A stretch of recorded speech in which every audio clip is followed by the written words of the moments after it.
যান দেব জুলাই দেব না, এটা সবচেয়ে বড় ভূমিকা রাখে। তারা এখানে দেশ বিরোধী দেশ বিদেশি ষড়যন্ত্রের মাধ্যমে হাদিকে হত্যা করা হয়।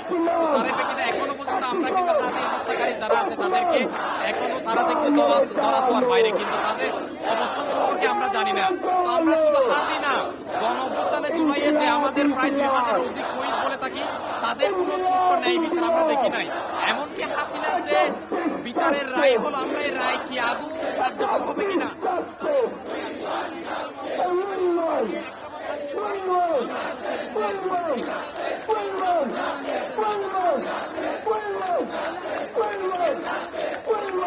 চাই আগামী ইলেকশনের আগেই এই সরকার যাতে জুলাইয়ের যে হত্যাকাণ্ড, হাদির যে হত্যাকাণ্ড, এগুলোর যাতে দৃশ্যমান কোনো বিচার হয় এবং এগুলো যথাযথভাবে কার্যকর হয়। ওটা না হলে আমরা সকল দলমত জুলাইয়ের যে আমাদের ঐক্য ছিল, এই ঐক্যর মাধ্যমেই আমরা আগামীতে বৃহৎ কর্মসূচিতে গিয়ে আমরা জানান দিব আমাদের জুলাই এখনো শেষ হয়ে যায় নাই, আমাদের জুলাই চলবে ইনশাল্লাহ। প্রকৃতপক্ষে যারা এই হত্যার সাথে জড়িত, তাদেরকে দ্রুত বিচার আনতে হবে এবং রাষ্ট্রের দায়িত্বশীল পর্যায়ে যারা আছেন এরা যদি এটাকে আমাদেরকে ডাইভার্ট করতে চায়, হত্যার বিচার না করে নির্বাচন দিতে চায়, এই নির্বাচন আমরা গ্রহণ করবো না, মানব না ইনশাল্লাহ। এর পিছনে যদি আইন শৃঙ্খলা কোনো বাহিনী জড়িত থাকে এবং সংশ্লিষ্ট কোনো দায়িত্বশীল জড়িত থাকে, তাদেরকে রাঘব বোয়ালকে বের করে আনতে হবে। আমরা যদি বুঝতেছি এই হত্যার পিছনে আইন শৃঙ্খলা থেকে শুরু করে ভারত এবং রাজনৈতিক দলগুলোর যদি সদিচ্ছা না থাকে, হত্যার বিচার করা যাবে না। অতএব সকল রাজনৈতিক দলকে এই হত্যার বিচার হওয়া আগ পর্যন্ত নির্বাচনে আমরা যাব না, এটা প্রত্যাশা এবং এটা বাস্তবায়ন করতে হবে ইনশাআল্লাহ। আমাদের বলার আছে যে আমরা যে অবস্থান কর্মসূচিতে আজকে অংশগ্রহণ করেছি, আমরা শহীদ উসমান হাদির হত্যার যে বিচার ওই বিচারের আগ পর্যন্ত আমরা রাজপথে থাকবো এবং আমাদের অবস্থান কর্মসূচি চালিয়ে যাব। আমাদের এটাই হচ্ছে যে আমাদের শেষ আলটিমেটাম। আমরা আজকে যে অবস্থান কর্মসূচি আমরা শুরু করেছি, এই অবস্থান কর্মসূচি আমরা শেষ করবো না যতক্ষণ না আমরা পর্যন্ত শহীদ উসমান হাদির বিচার পাচ্ছি। এবং পাশাপাশি আমরা শহীদ উসমান হাদির স্মরণার্থে আমরা মুড়ি এবং বাতাসা এখানে যারা অবস্থান করতে এসেছে সবাইকে বিতরণ করতেছি। দেখেন, হাদি কোনো দলের নয়, হাদি সমগ্র বাংলাদেশের। হাদির জন্য আমাদের যে সেন্ট্রাল থেকে ইনকিলাব মঞ্চ যে কর্মসূচি দিয়েছেন, যে আজকে সারা বাংলাদেশে হাদির জন্য আমাদের অবস্থান কর্মসূচি পালন করার জন্য ইনকিলাব মঞ্চ আমাদেরকে বার্তা দিয়েছেন। তো আমরা সেই ইনকিলাব মঞ্চের যে কর্মসূচি সেটাকে সফলভাবে বাস্তবায়ন করার জন্য আজকে আমাদের অবস্থান কর্মসূচি। কিন্তু আমি স্পষ্টভাবে বলতে চাই যে হাদি হত্যার আজকে 15তম দিন অতিবাহিত হয়েছে, কিন্তু হাদিকে যারা হত্যা করেছে তাদেরকে এখনো ইন্টারিম গভর্নমেন্ট এখনো গ্রেপ্তার করতে পারেন না। আমরা দেখেছি পূর্বে ব্রিটিশ সরকারের আমলে কোন এক আসামিকে ধরতে 12 ঘন্টাও লাগতো না, 6 ঘন্টার ভিতরে তাকে সে যে কালো পাহাড়ের ভিতরে লুকিয়ে থাকতো না কেন, তাকে সেখান থেকে গ্রেপ্তার করা হতো। কিন্তু আপনি দেখেন হাদির হত্যাকাণ্ড যারা ঘটিয়েছে তারা এখনো ধরা ছোঁয়ার বাইরে। আমরা স্পষ্টভাবে সরকারকে বলতে চাই, হাদিকে যারা হত্যা করেছে এবং যারা হত্যাকারী তাদের আড়ালে যে গডফাদাররা আছে তাদেরকে সহ বিচারের মুখোমুখি করতে হবে, অন্যথায় আমাদের যে অবস্থান কর্মসূচি সেটি সারা বাংলাদেশে ছড়িয়ে যাবে। যেহেতু আমাদের যে হাদি ভাই তিনি ছিলেন ইনকিলাব মঞ্চের মুখপাত্র, তো ঢাকার কেন্দ্র থেকে যখন কোনো বার্তা আসে নাই বা অবস্থান কর্মসূচির কথা বলে না, ততক্ষণ পর্যন্ত আমরা করি নাই। আমরা নিজ নিজ জায়গা থেকে প্রতিবাদ জানিয়েছি। যখন থেকে কেন্দ্র থেকে আমাদেরকে বলা হয়েছে প্রতিবাদ করার জন্য, এখন আমরা নামতে পারবো, এই জন্য আমরা নামলাম, যাতে কোন রকম অস্থিতিশীলতা না সৃষ্টি হয় সেই জন্য। কি বলার আছে এখন হাদির হত্যাকারীদের গ্রেফতার করা যাচ্ছে না কেন? দেখেন, এখানে বড় বড় চক্রান্ত হচ্ছে বলে আমরা জানি। আমরা যতটুকু বুঝতে পারছি যে এখানে নিশ্চয় কোনো বড় সড় আমলাদের হাত আছে, যার কারণে আমরা দেখেছেন খুনির অ্যাকাউন্টে কতগুলো টাকা আমরা দেখতে পেয়েছিলাম। তো সেই ক্ষেত্রে বলতে চাই যে এখানে বড় বড় আমলারা আছে, তো যত দ্রুত সম্ভব প্রশাসনকে আরো স্ট্রিক্ট হয়ে এদেরকে ধরতে হবে এবং খুনি যেখানে থাকুক না কেন তাকে বের করে এনে বাংলার সামনে, জনতার সামনে এনে বিচারের দাঁড়াতে হবে। দেখেন, আজকে গুলিবিদ্ধ হওয়ার যে আজকে 15 দিন হয়ে গেল, এখনো পর্যন্ত মূল আসামি যারা তাদেরকে এখনো পর্যন্ত গ্রেফতার করা হয় নাই। শুধুমাত্র যে চুনুপুটি কয়েকজনকে গ্রেফতার করছে, মূল আসামিদেরকে এখনো পর্যন্ত সরকারের পক্ষ থেকে গ্রেফতার করা হয় না এবং সরকারের পক্ষ থেকে ওই রকম কোনো অগ্রগতি নাই, যার কারণে গতকাল আপনারা দেখছেন শাহবাগে ইনকিলাব মঞ্চ তাদের কর্মসূচি শুরু করছে এবং আমাদের চট্টগ্রাম থেকেও আজকে আমরা এখানে জড়ো হয়েছি।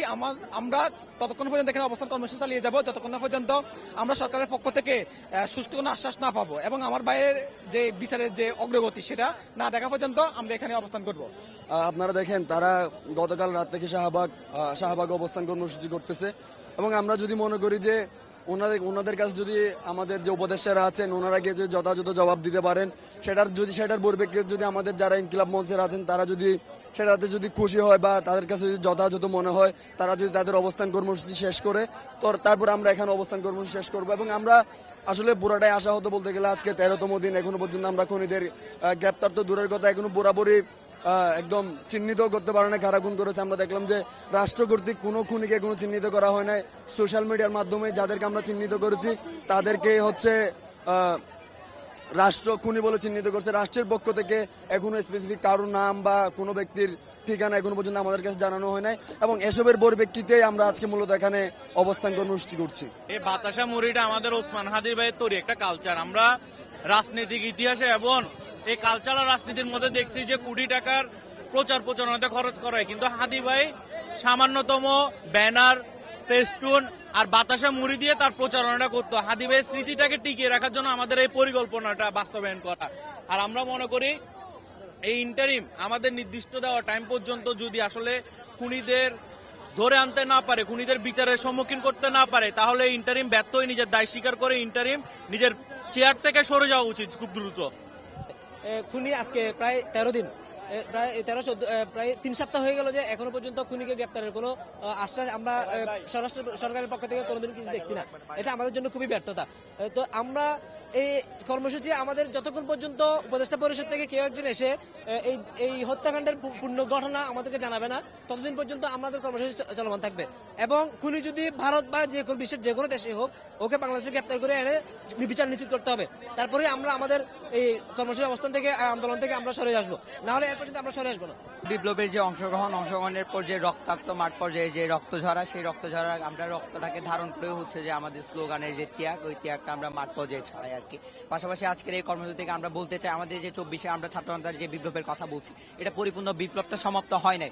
যদি পরিপূর্ণ বিপ্লব সমাপ্ত হইতো তাহলে 2025 সালে এসে আমাদের রাজপথের প্রকৌশলী হাদি ভাই আমাদের কাছ থেকে বিদায় দিত না এবং ওনাকে যে সন্ত্রাসী কর্মকাণ্ডের মাধ্যমে মারা হয়েছে, যে সন্ত্রাসগুলো মেরে বাংলাদেশ থেকে ভারতে পালাইছে, তাহলে আমাদের দেখা হয়েছে যে আমাদের বিপ্লবটা পরিপূর্ণ না। হাদি ভাই মারা যাওয়ার পর এবং উনি কবরে যাওয়ার পর, উনি শহীদ হওয়ার পর ছাত্র জনতার সকলকে আবারও চেতনা উজ্জীবিত করছে যে আমাদের যে অসমাপ্ত বিপ্লব এটা সমাপ্ত হবে। ওই কারণে আমরা ধারাবাহিকভাবে আবারও মাঠ পর্যায়ে কর্মসূচি পালন করতেছি। কর্মসূচির মাধ্যমে আমরা অসম্পূর্ণ বিপ্লবটাকে সম্পূর্ণ করতে চাই। একটা বিপ্লব হওয়ার পরে যদি বিপ্লব পূর্ণত না হয়, সেটার সর্বোচ্চ উদাহরণ হতে পারে বিপ্লবের পরে বিপ্লবীদের রক্ত দিয়ে বিপ্লবকে আবারও উজ্জীবিত করতে হয়।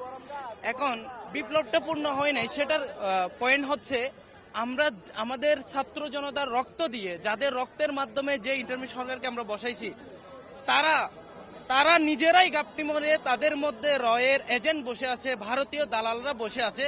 তাদেরকে আমরা এখনো ঘাড় ধরে বের করতে পারি নাই, তাদেরকে আমরা ফাঁসির কাস্টারে দাঁড় করাতে পারি নাই। এবং আপনি দেখেন শাপলা গণহত্যা থেকে, পিলকানা থেকে আমাদের এই 24 জুলাই অভ্যুত্থানের, এত বড় একটা অভ্যুত্থানের গণহত্যার কোনো বিচার হচ্ছে না।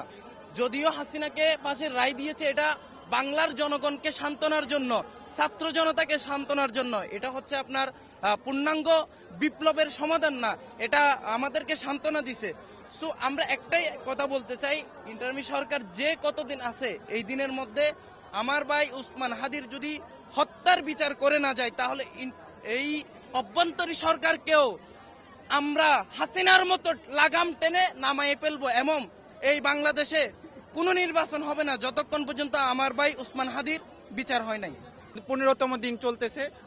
এই দিনে এসে আমরা এখন পর্যন্ত হাদি ভাইয়ের খুনিদের কারা, তাদেরকে এখন পর্যন্ত চিহ্নিত করে এই খুনের নেপথ্যে কারা আছে, দেশে এবং বিদেশে যে ষড়যন্ত্র চলতেছে, সেই ষড়যন্ত্র আসলে কারা এই খুন টার্গেট করতেছেন এবং কি কারণে, এই জিনিসগুলো আমাদের কাছে ক্লিয়ার না।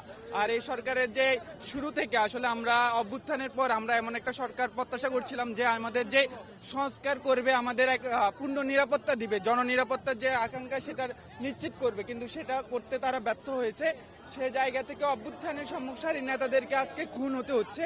সেই জায়গা থেকে আমরা প্রত্যাশা করি দ্রুত সময়ের মধ্যে যারা এই কাজে জড়িত ছিল তাদের দৃষ্টান্তমূলক শাস্তি হবে এবং দেশে একটা স্থিতিশীলতা নিয়ে আসবেন এবং সুষ্ঠু এবং নিরাপদ একটা বাংলাদেশ তৈরি হবে, সেটাই প্রত্যাশা করি।